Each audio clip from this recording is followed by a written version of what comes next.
弟兄姊妹平安，今天是2024年的4月19号。今天的经文是诗篇23篇，创世纪46章28节到47章的第6节，使徒行传第4章的第1节到第4节。今天要跟大家分享的主题是众多。生养众多是上帝给100岁才生儿子的亚伯拉罕最大的赐福。上帝的天使形容他的后代将会如同天上的星、海边的沙一样的多。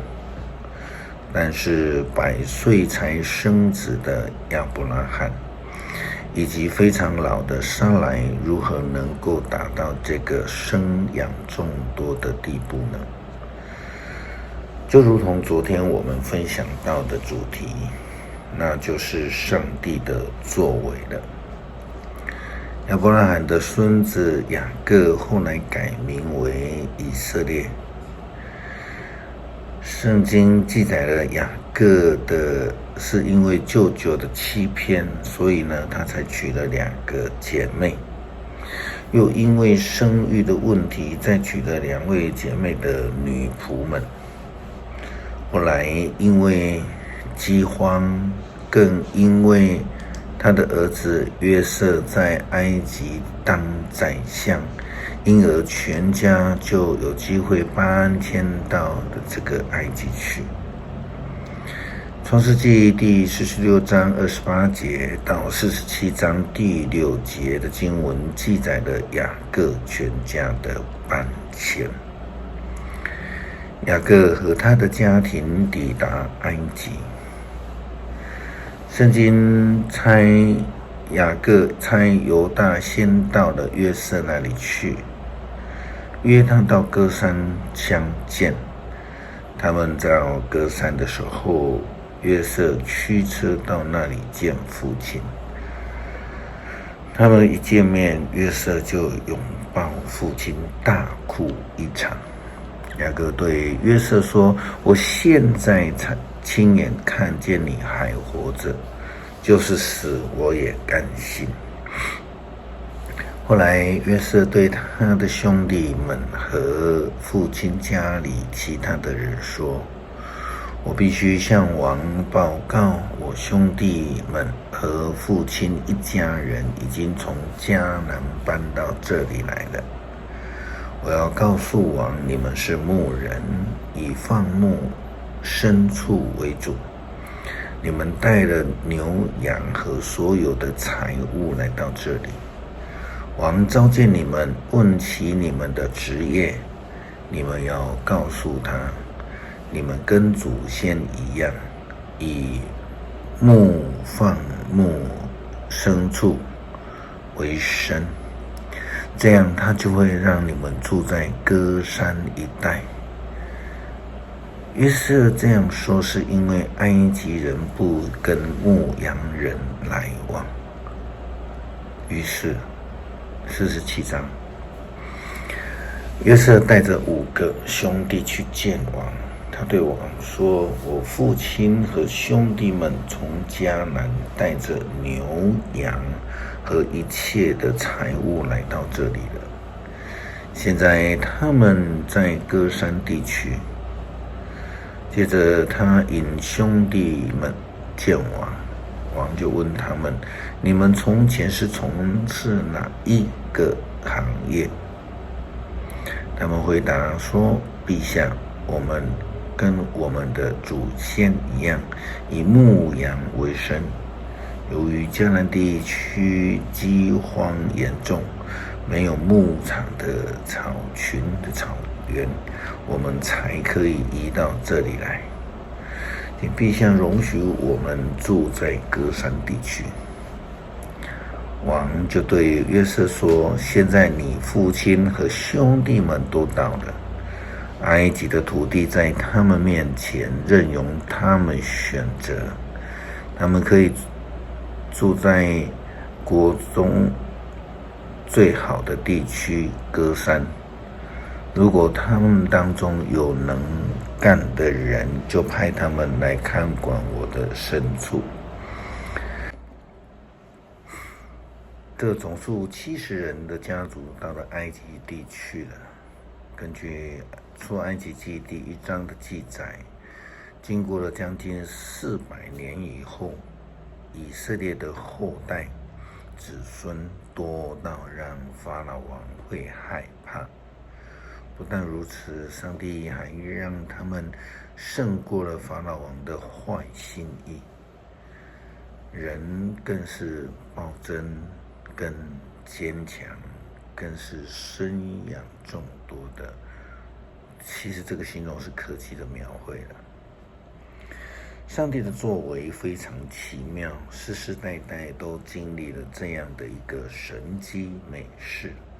不但是不能生育的，而能够生养众多的亚伯拉罕、撒来，还有雅各全家在大饥荒中意外的让哥哥们被这个哥们出卖的宰相约瑟给救了。虽然法老王嘴巴说最好的地，但却把以色列人屯垦在最前线的歌珊地去准备当炮灰。但是上帝让以色列人生养众多，无比的坚强。法利赛人、经学士、祭司们的坏心肠害死了耶稣基督，但却又因为这样子使徒们在圣灵充满之后，勇敢的传福音，见证耶稣基督的复活。他们在高度的将耶稣基督的门徒们彼得和约翰抓到这个议会去审判。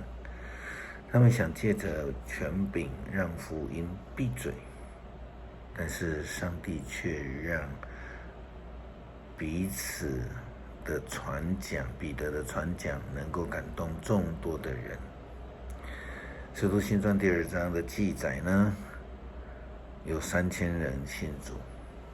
使徒行传第4章记载了5000人信主。这样众多相信的人，绝非是彼得的能力，也不是约翰的努力而来的，是上帝的作为。就连加害者也都觉得非常的惊讶。使徒行传第4章第1节到第4节，彼得和约翰还在向众人讲话的时候，有些祭司、圣殿的警卫官和那个撒都该人都忽然来了，因为这2位使徒教导人有关复活的事，宣讲耶稣从死里复活。这些人非常的恼怒，所以拘捕他们，把他们囚禁在监狱里到隔日。因为那时天色黑了，但是还是听见信息的人有许多人信了。光是男人，他的数目就将近5000。想想不久之前才因为耶稣基督被抓，因而他们3次的否认耶稣基督。他能够想象自己传福音能够影响众多的人吗？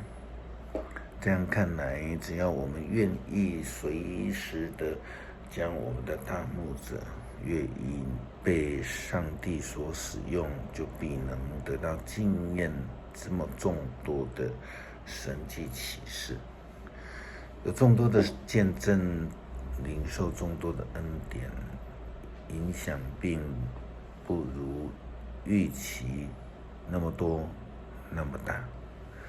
我们愿意谦卑顺服主，全心全意的来顺服上帝的带领的时候，就必要经历过众多这样的一个恩典启示。诗篇23篇，上主是我的牧者，上主是我的牧者，我一无缺乏。他让我躺卧在青草地上，领我在安歇的水边。他使我的灵魂苏醒，他照着应许教导我们走义路。纵使走过死荫幽谷，我也不怕遭害，因为你与我同在。你用杖来领我，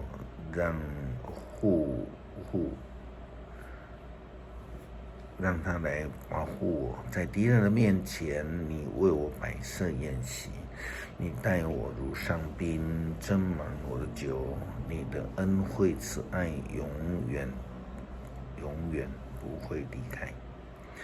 我要永远住在耶和华的殿中，直到永永远远。感谢上帝，让我们在能力不足的时刻，